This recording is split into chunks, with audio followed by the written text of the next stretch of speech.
not music generated. So there's been some confusion on that. So I want to show you guys a demo of what we've been working on where we think this would go. So Eric's going to switch out now and go to the demo.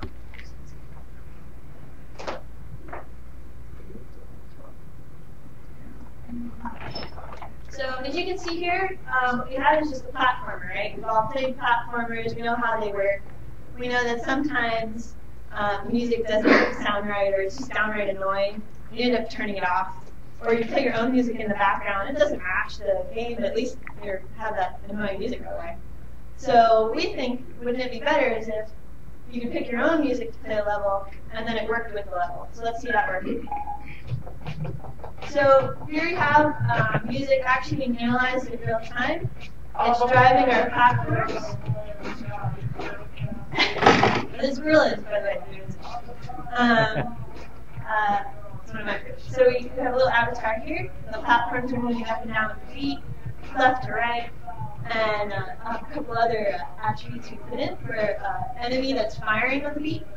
So it could be more than just the platforms moving with the beat, but the actual environment as well. There's some spikes coming down from the ceiling, very classic platformer, and that's the end of our demo for the moment. So go back to our slideshow. So this is what we're going to be talking about today. We've already kind of gone over the demo, which is cool. The mechanics of our game and what we think you can go with, where you think we can go with it. Concept art, tech, project goals, those are important, and 5 pillars of where we think our game is. So mechanics,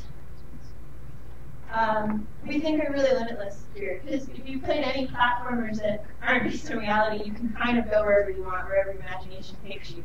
So these are just some of the concepts we've come up with.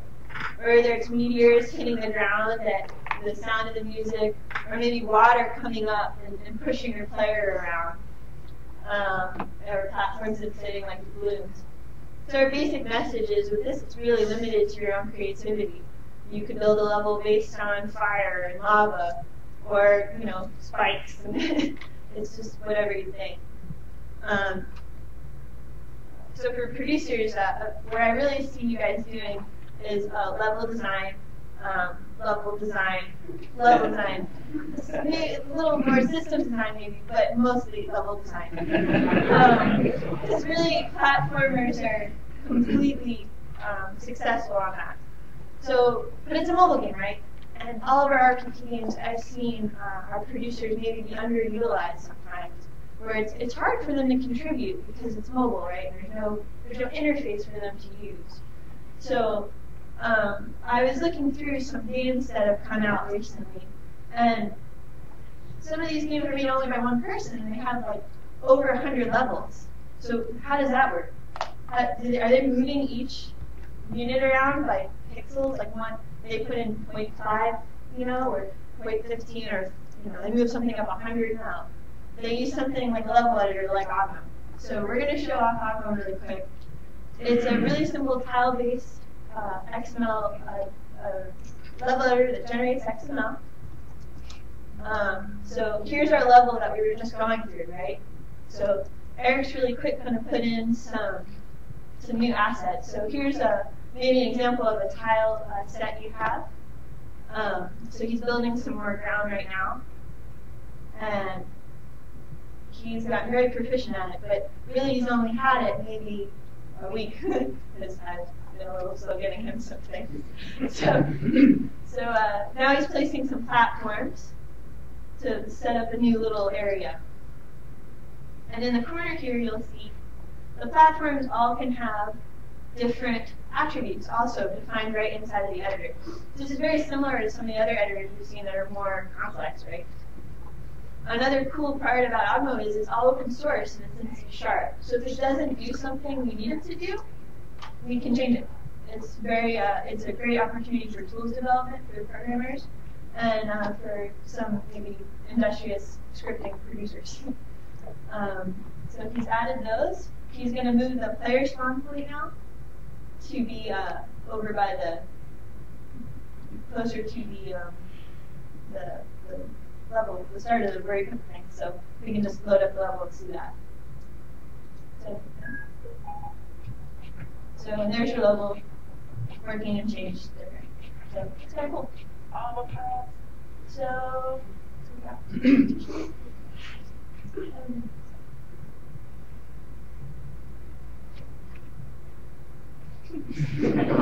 we're still doing a lot of level design.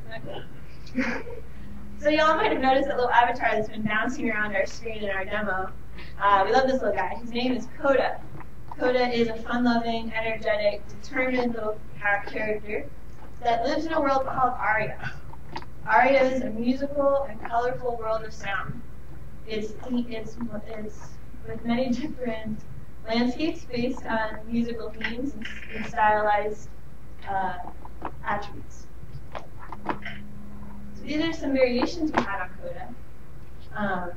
We can see actually a user creation screen maybe so that your user could mix and match parts to make his Coda, or his or her Coda, more like their personality. Some environments we've thought of for Aria. They're always stylized, they're always colorful, related to the music that's going on. So this was like an example of a rock level. This is actually one of my favorites. It's a jazz level that Aaron and Jen worked on. I think this really could be painterly, really highly stylized artwork that we're going to see. So here's some concepts done for enemies, maybe. They're a little, more broken down and not as colorful because they're enemies, right? Bad guys. So I really see art in this game being started with high-res 3D models. So it's been a little bit of misconception, I feel, where people saw this game and said, oh, it's just 2D art. That's not true. We can do high-res 3D models that we render into 2D sprites. And what advantages this will give the game is we can have tons of cool animations and a lot of very highly detailed characters that will really stand out to all these other games. While artists still get to work on your perfected 3D models that are high-res, using ZBrush, all these new tools we're going to learn. And what's really great is you're not going to have to worry about de-resing or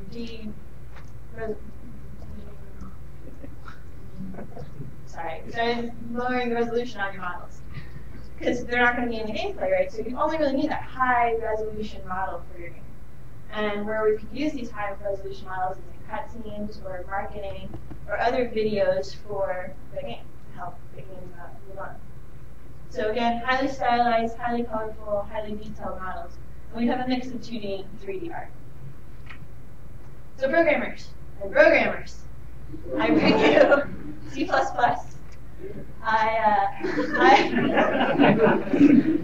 I'm a programmer myself, and I'm really interested in this.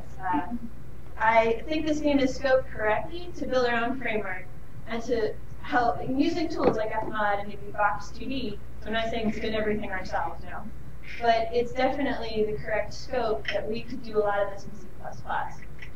This is not the first game at FIEA that would have done this either, so we're not that revolutionary. There was a game, I think it was Cohort 2, some other correct game, but it's called Master Plan, and they did this. So, 3, sorry. So it was Cohort 3 that did this in Master Plan. So I came to FIEA to become, in Ron's word, a super crazy awesome ninja at C++. So I think this is a great way for us to do that.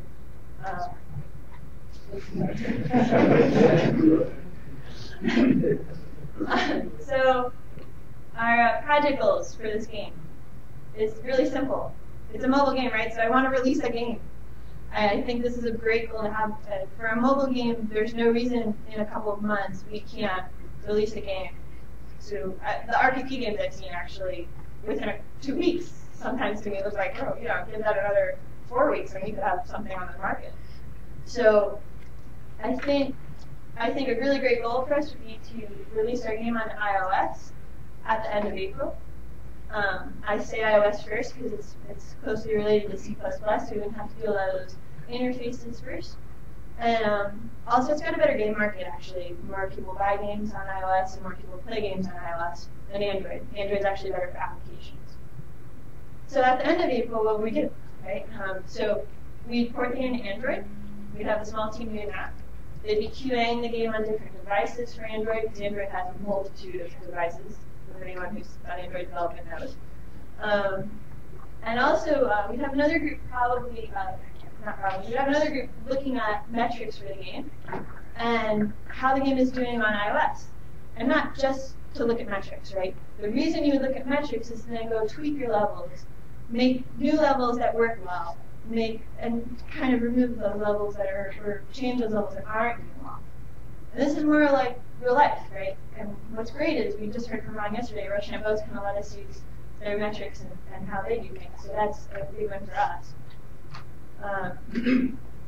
And then in the future where I see this going, and this maybe even an adventure track or late summer, is making more individualized levels. So some artist comes out with a new song that's hitting the charts, right? It's a top song.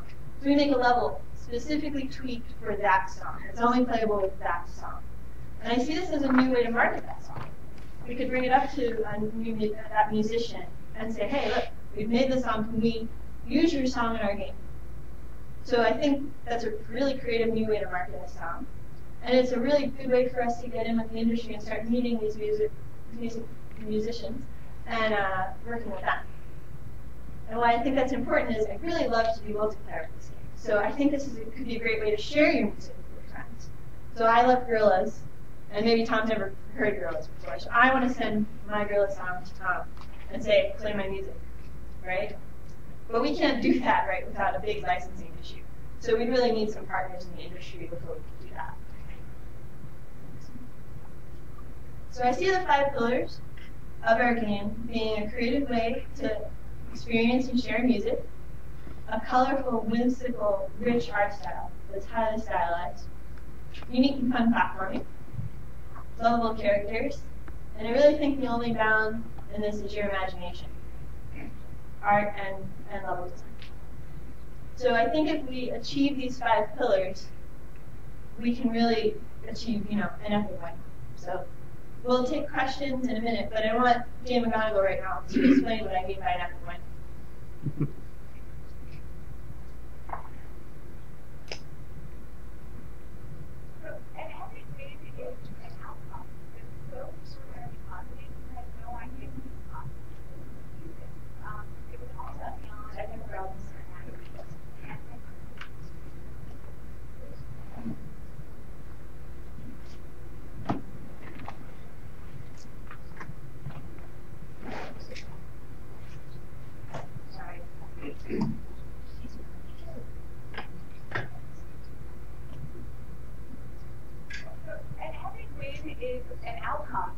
So extraordinarily positive, you had no idea it would be possible until you achieved it.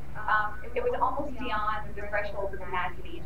And once you get there, we were shocked to discover what you're truly capable of. That's an epic win. When I look forward to the next decade, I know 2 things for sure.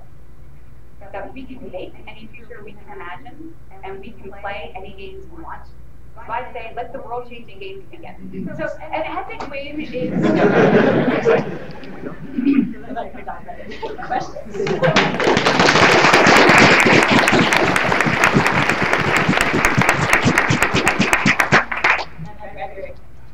Could you go into more detail as to how music is affecting the gameplay?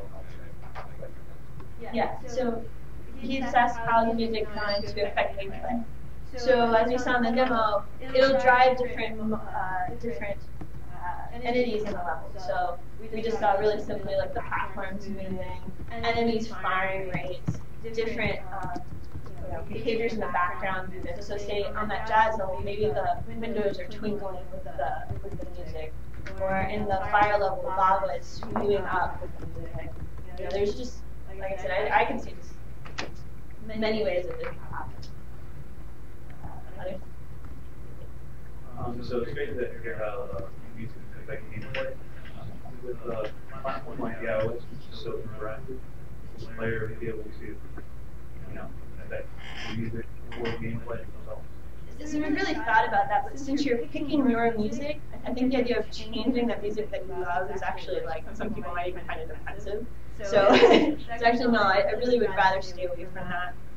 There was a game actually called Sound Shapes that did a little bit where you make your music as you play, and it actually was, I didn't like it. I found it annoying, like, because the music it didn't sound right, you know, until it was finished or done. Kyle. It's like the music more, like maybe only songs that are final or like this library. Yeah, it's a good question. So for the individual game, we would pick songs from your own library. Just similar to the way some music games work, like audio search. You pick your music from your library and then play your music. And I understand there's some concern, well, I don't have music on my phone. But so we were kind of prepared for that. We think we would ship at least 1 or 2 songs, or maybe even work with local artists to write some original music that would go with our levels. So we wouldn't be shipping with no music. Yeah. So could I, like, on my iPhone, like, go to my music library and pick a song, and then the game would, like, go with the beat of that song? Yep. That's the idea. Oh my God. Yeah. Since you don't know what music they're picking, I'd be concerned, or have you thought about any concerns, like, say you have a pillar that moves up and down with the bass, and this song really doesn't have any, and so it doesn't ever go up high enough for them even to progress in the level. Alright, so this was my major concern, and I even talked to Rick about this, because I said, Rick, someone is going to see this. He said, no one will see this. And I said, yes, someone. So, so we actually talked about this a lot. We both agree that this can be easily handled with some basic level just bounds and tweaking. So if, say, a platform hasn't moved in 3 seconds, and we know it eventually needs to move, we might pop it just once. You know, just so to make sure the levels are still playable. And also, we kind of envision, when I said systems design, I kind of envision a small toolbox of things for a user to have. So maybe they can place a block or 2 during a level, just to make sure we can make sure all of our levels are completely playable. Right? How are you going to have, like, what if the player is really, like, bad at the game and he doesn't get to the end level by the, or like the song ends before he gets to the end of the level? Yeah. So when the song ends, the level's over. So as far as they got into the level, we would scale their points that way, give them different things that way. So if they got to the end of the level, they might get extra points. As far as development planning goes, are you thinking of developing that everybody would be developing on a mobile platform, or are you thinking of getting a PC version that would run alongside the mobile stuff, and then we would be exporting to mobile platforms? Yeah, we'd be writing the framework in C++ first. I would really see the first version maybe be a PC version, and then we would go to mobile from that, because it makes sense. It's not that we wouldn't be looking to do a PC version first. Sorry, that might be confusing. Let me clarify that. So when we're writing this game, we don't necessarily have to be launching it to a mobile device to play it, say. We would do that as a second step. Is that better? Does that answer your question?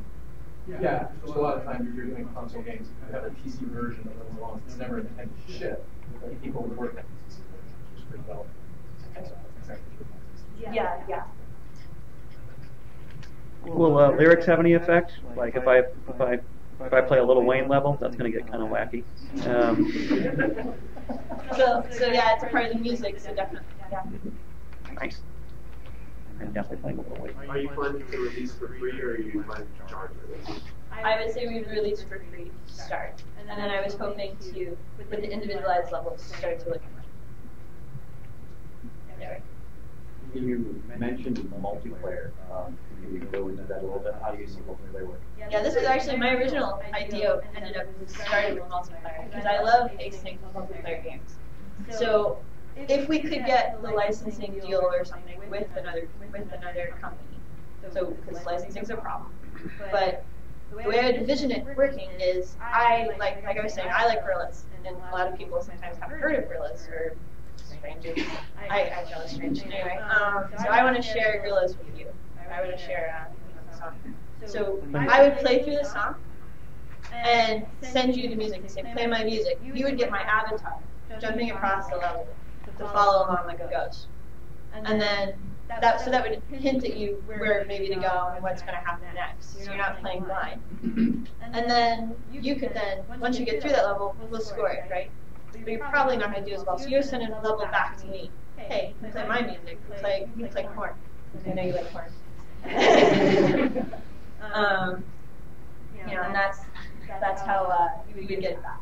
And then the third level, if there was a tie, save the score, or one person, or split levels, and then we'd pick a song hopefully that was related to those two genres, or at least in tempo or in some way. And then you play the third round for to see who wins. Any more questions? Yeah. If the user can pick any song they want, I'm wondering how much detail can you grab from the song and the level aside from the rhythm? Yeah, it's good. Whatever you visualize or anything, you're constantly moving. They're pulling different attributes from that music. There's a really technical thing that I don't want to get into because it's boring. But actually, FNOT even has some analysis tools in it to do just kind of what we're talking about. So there's just a lot of different ranges of frequencies we can pull and all that sort of stuff. Yeah, I guess you. You presented really interesting with creator, but what exactly is performance analysis? What did it just use Yeah, so it's basically under the covers, it's a platform. So your core mechanic would be jumping, would be very Mario style movements. I could see some variation in that with some other more, but keeping with the Mario style of movement. So my main differentiator is definitely in the music. Okay.